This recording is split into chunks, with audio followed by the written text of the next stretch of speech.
En approuvant 30 milliards de dollars en faveur de l'Ukraine, le Congrès américain voudra punir la Russie pour avoir osé déclencher la guerre du dollar en faveur du yuan chinois.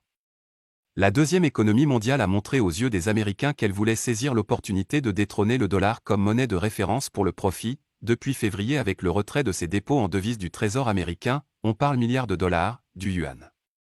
Des arrangements ont été passés avec les Russes pour commercer directement en roubles sans passer par le dollar et idem pour l'Inde. Les Américains viennent de comprendre qu'il s'agit d'un complot des États-briques. En effet, on assiste au détrônement du dollar comme monnaie de référence, certainement au profit du yuan.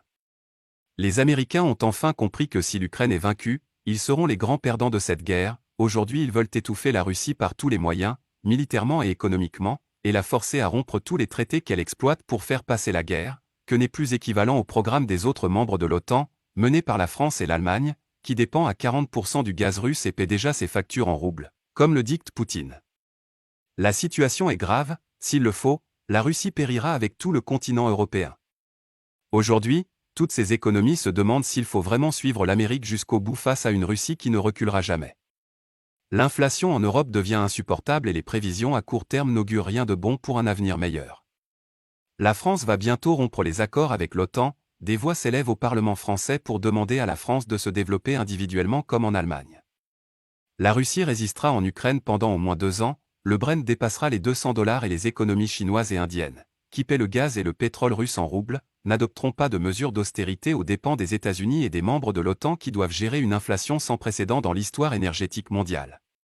Le départ très proche de la France et de l'Allemagne de l'OTAN fragilisera l'organisation, et l'Amérique n'aura alors que 2 choix, s'engager dans une confrontation directe avec la Russie, ou se résigner à perdre la face et mettre fin à la pire crise économique de son histoire en déclassant le dollar. Faire l'expérience de ce qui semble inévitable. On peut déjà dire catégoriquement que la Russie a conquis le monde.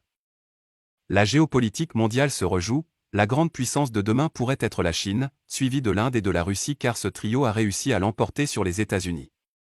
La dégradation du dollar sera irrémédiable pour l'économie américaine, même si c'est celle qui bat le dollar, l'inflation créera une crise qui entraînera une dépréciation du dollar. La France et l'Allemagne jouent leur destin en Ukraine, il est actuellement impossible de vaincre la Russie sans déclencher une troisième guerre mondiale dont personne ne veut.